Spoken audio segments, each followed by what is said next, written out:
Bonjour, ici Stéphane, j'espère que vous allez bien. Je suis aujourd'hui avec Tristan qui va m'aider à filmer. Et on va parler des graines pour les poules et de leur stockage. Allez, c'est parti!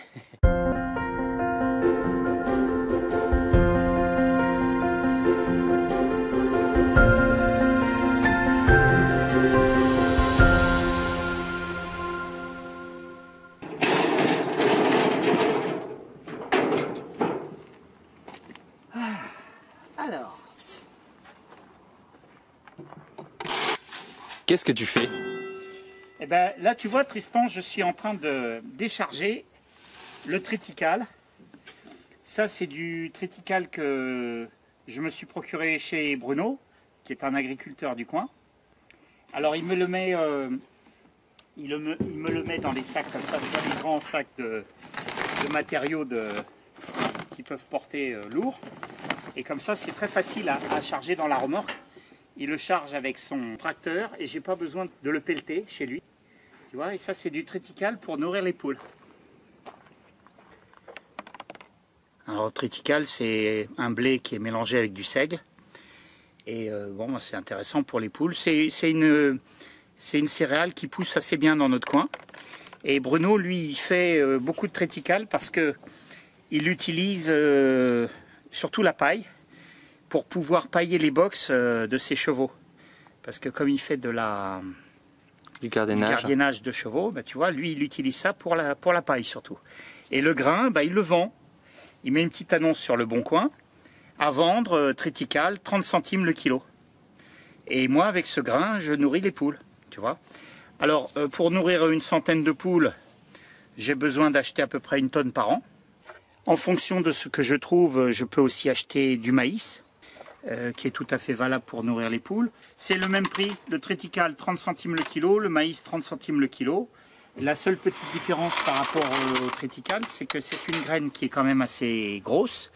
Donc le maïs, comme ça, surtout quand il a été séché, hein, là il est bien sec, eh bien tu es obligé de le passer dans un concasseur, sinon les poules ne peuvent pas le manger. Tu vois, alors que le triticale, les poules peuvent l'avaler. Là, tu as cette contrainte supplémentaire sur le maïs.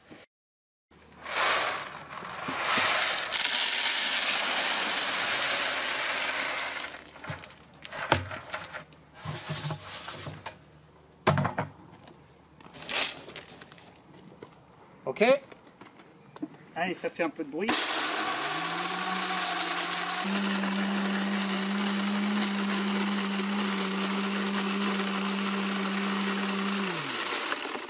Voilà, on va regarder ce que ça donne. Tu vois, ce que je trouve assez pratique, c'est que le seau, il est étanche, ça ne fait pas de poussière, tu vois. Ça descend par cette petite goulotte là, et donc tu n'as pas de poussière. Tu vois le résultat qu'on obtient?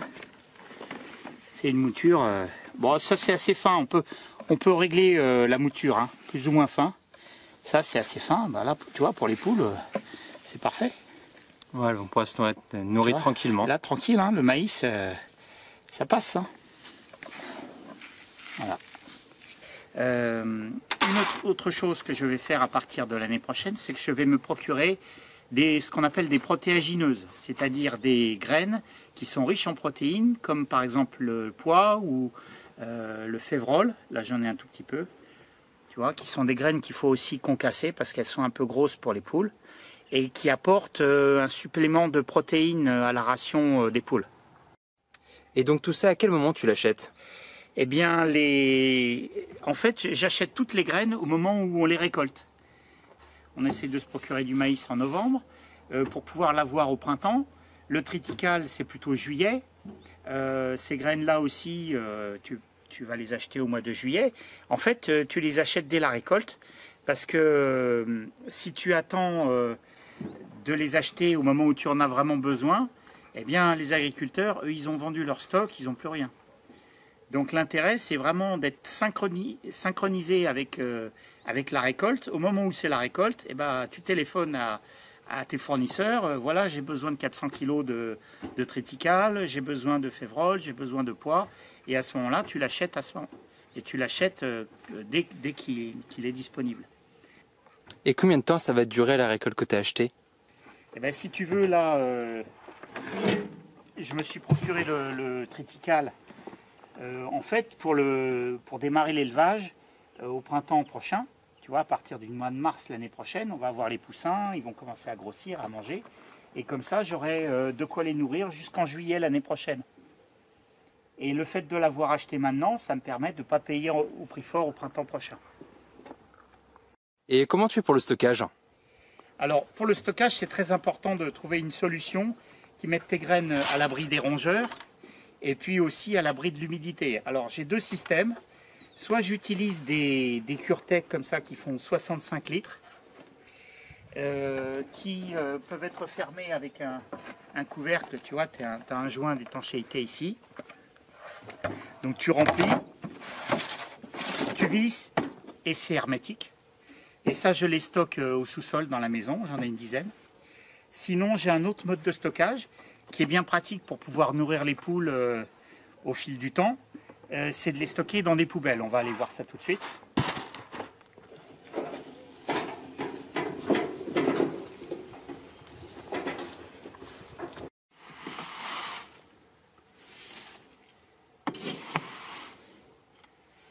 Alors, tu vois, deuxième solution pour le stockage, c'est d'utiliser des poubelles comme ça en plastique que j'ai acheté chez Leroy Merlin.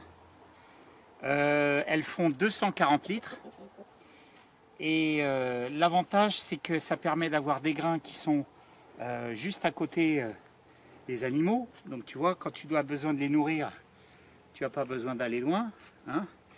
Et dans ce mode de stockage, j'ai des grains qui sont à l'abri de la pluie, puisqu'il y a un couvercle. Et ce couvercle est très bien conçu parce que tu vois ici, j'ai une rainure. Et cette rainure, elle me permet d'éviter que l'eau de pluie rentre dans le stockage. Bien sûr, c'est à l'abri des rongeurs et c'est disponible pour pouvoir nourrir les poules à tout moment. Alors, pour compléter le dispositif, c'est pas mal d'avoir une casserole parce que ça permet d'aller jusqu'au fond du stockage, tu vois, d'aller jusqu'au fond de la poubelle pour prendre les dernières graines qui sont au fond. Alors des poubelles comme ça, tu vois, j'en ai mis 3. 1, 2, 3. Et puis j'ai des petites aussi, ici, dans lesquelles j'ai prévu de mettre, tu sais, toutes les graines protéagineuses. À ton avis, Tristan, pourquoi est-ce que j'ai mis le couvercle des poubelles à ouvrir dans ce sens-là et pas dans ce sens-là? Je dirais pour te simplifier la vie. C'est pas pour ça.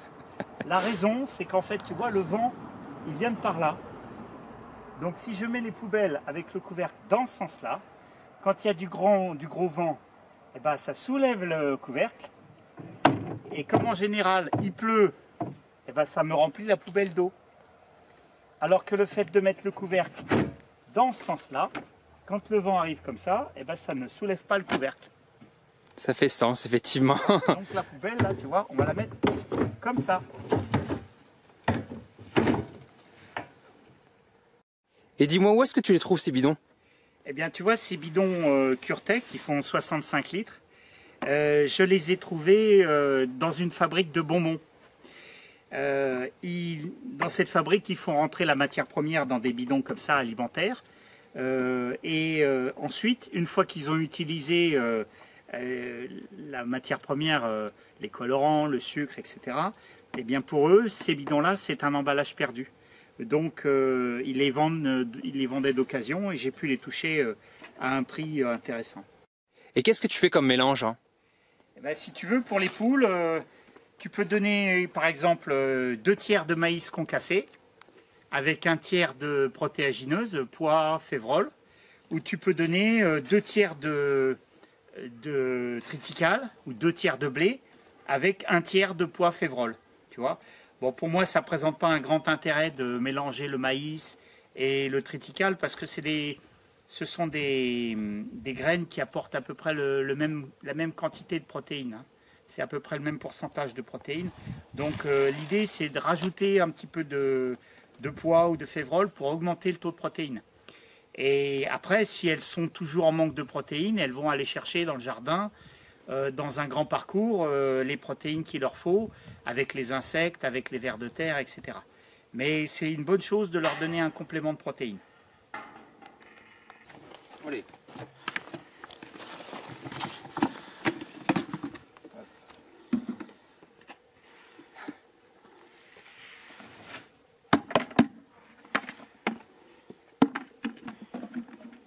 C'est bien d'avoir de la manœuvre, hein?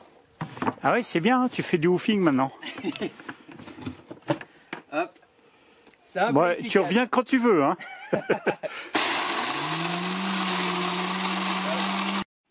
Merci Tristan de m'avoir aidé à filmer cette vidéo.